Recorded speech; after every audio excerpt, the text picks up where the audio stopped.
y bienvenidos a la parte 2. Tiene que ver con el tipo de fuentes.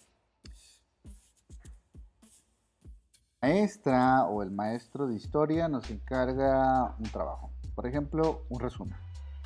Les mando un resumen, una síntesis de un documento. Entonces yo lo que hago es irme al documento o del tema y traigo Wikipedia, ¿no? Me voy a Wikipedia sobre los niños héroes y entonces yo busco información sobre los niños héroes. Vamos poniendo el ejemplo de cómo sería lo correcto y lo incorrecto y entramos en el tema de los tipos de fuentes. Vamos a hacer minimizar aquí, cerrar aquí. Bueno, supongamos entonces que el tema son los niños héroes, lo googleo, los niños héroes, y entonces me meto a Wikipedia, que es algo muy común que la gente hace. Y lo que hago es así, seleccionar, darle control C y luego irme al texto que voy a entregar. Y vamos a suponer que sea uno nuevo, aquí. Y entonces lo pongo. Y le pongo los niños héroes son o fueron. Porque la pregunta o el trabajo era ¿quiénes eran los niños héroes? Y se me hace muy sencillo copiarlo, cortarlo y pegarlo. Eso en principio está bien, pero hay que entender qué tipo de texto se nos está pidiendo. Si estamos respondiendo una sola pregunta, no hay ningún problema. ¿Por qué? Porque me estoy utilizando información para tener la respuesta, aunque aún así es muy importante decir de dónde vino. La fuente es Wikipedia. Pero supongamos que les pide la maestra un resumen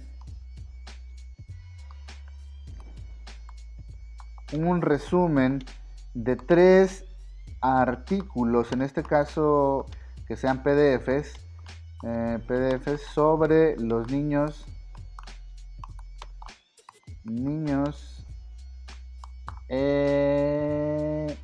héroes.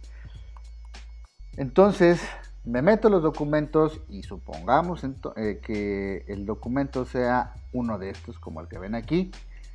Lo que hago es seleccionar una parte, corto y luego me voy a mi documento y pego. Los niños héroes fueron, y le pongo así. Los niños héroes fueron un grupo de cadetes mexicanos que murieron en la batalla de Chapultepec, bla, bla, bla. Esto que hicieron no es válido. No se puede hacer. Entonces, teniendo eso claro, hay que pasar al siguiente tema, que es los tipos de fuentes. Esto no se tiene que hacer. Una fuente es esta parte que yo estoy utilizando. ¿Para qué? Para responder al resumen o a la pregunta, lo que me pidieron a mí. Y las fuentes son muy importantes porque de ahí voy a extraer información. En cierta manera, la intención es de que acerca de un mismo tema, por ejemplo, en el caso de que nos hayan pedido un resumen de los 3 artículos PDFs, yo no sé todo y entonces me voy al mundo digital o a una biblioteca y busco esa información para apoyar mis afirmaciones. Porque yo voy a tener que hacer afirmaciones. Si es un resumen en este caso, yo tengo que seguir los pasos para realizar un resumen. Pero supongamos que me pide un ensayo la maestra. Entonces, ahora sí, mis opiniones son las que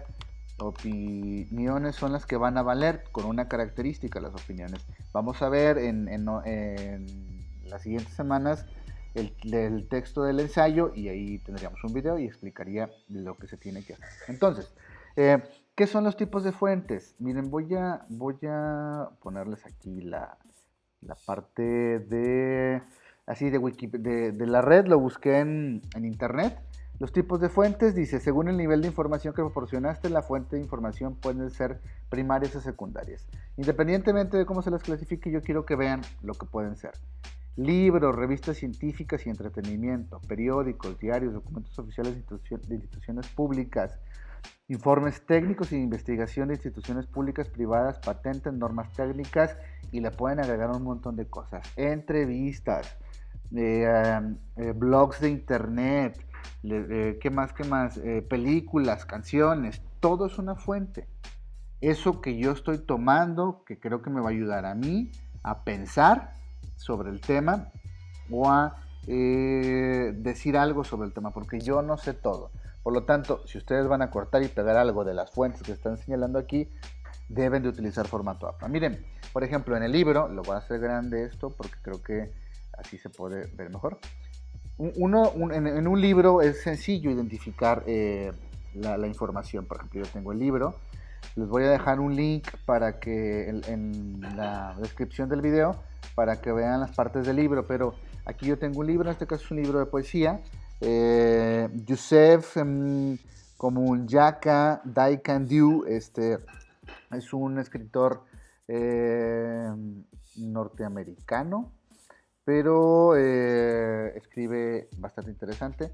Entonces me voy aquí a esta página que es común y voy a encontrar la información. Donde viene la editorial, la impresión, en qué país se publica, todo eso viene en las primeras páginas. Pero cuando estamos hablando de un documento que no es un libro, en este caso, por ejemplo, un texto como un PDF, es más, o Wikipedia, vámonos aquí, ¿quién es el autor? No existe el autor. Por lo tanto, les voy a dar las siguientes recomendaciones. Fíjense. Los tipos de fuentes. Es importante reconocer de dónde proceden. En un libro es fácil identificar sus partes. Una página de internet es una fuente, pero es importante encontrar una donde existe información de quién la da. Puede ser una institución o una persona. Los documentos PDFs, como el que vimos, el que aparece, en este caso, para volverlo a recordar, como en el que les empecé a hablar acerca del formato APA. Este es un documento PDF, pero proviene de una fuente de información que es una revista, y esta es la revista. Esa es la revista. Entonces, pueden ser los documentos PDFs, como ya les puse, videos, canciones, entrevistas, todo puede ser una fuente. Y entonces, para extraer la información de esa fuente, hay maneras muy particulares. Por lo tanto, quiero que les quede claro que es una fuente, porque esa es el principio para poder seguir avanzando. Ya que quedó claro, espero que se haya quedado claro. Estoy buscando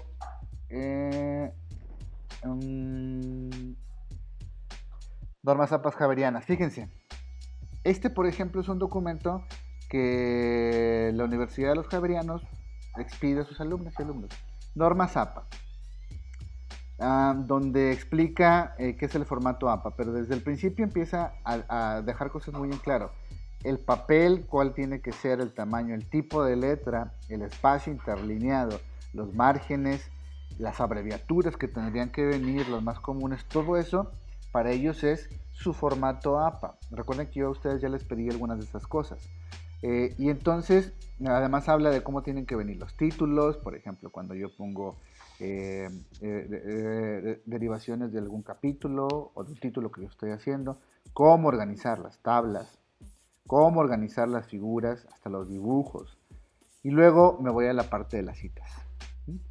Las citas, dice, es una expresión parcial de ideas o afirmaciones incluidas en un texto con referencia precisa de su origen o fuente.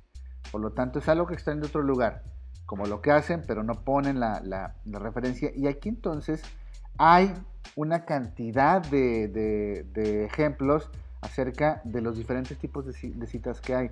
Citas textuales, citas menores de 40 palabras, citas de más de 40 palabras, cita de parafraseo. Me detengo aquí en esta parte porque ustedes hacen mucho parafraseo.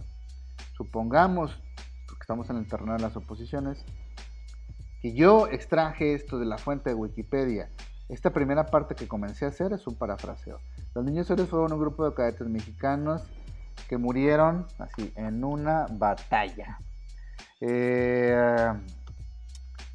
Dice, su historia se deformó en varios gobiernos. Esto yo que hice, así tal cual, que hice, es un parafraseo. Vamos a ver entonces, fíjense lo que dice la página. La cita de parafraseo se utiliza en las ideas de un autor, pero en palabras propias del escritor. En esta cita es necesario incluir el apellido del autor y el año de publicación. Lo que yo hice entonces con el ejemplo de Wikipedia, esto que está en seleccionado, es un parafraseo de una parte. Muchas veces lo que ustedes hacen es parafrasear esas partes. Por lo tanto, recordando para cerrar, las fuentes APA, las fuentes son una parte muy importante que va a justificar nuestras opiniones. No sabemos absolutamente todo y no entendemos de todo. Por lo tanto, me voy a buscar fuentes. Esas fuentes de información, ¿qué pueden ser? Pueden ser, aquí está, esas fuentes de información pueden ser libros, pueden ser, como les puse acá, pueden ser libros, pueden ser revistas científicas y de entretenimiento, películas, periódicos, diarios, todo puede ser una fuente. Pero una de las características importantes es que reconocer de dónde proceden. Entre más información tenga de dónde proceden, va a ser más fácil para mí justificar. Pero si es la única fuente que habla sobre eso y falta información sobre su procedencia como autor, quién lo publica, cuándo, dónde, entonces la pongo y así hago la referencia. Hasta aquí el video. Lo que intentaré explicar en la tercera parte es por medio de ejemplos cómo se utiliza el formato APA.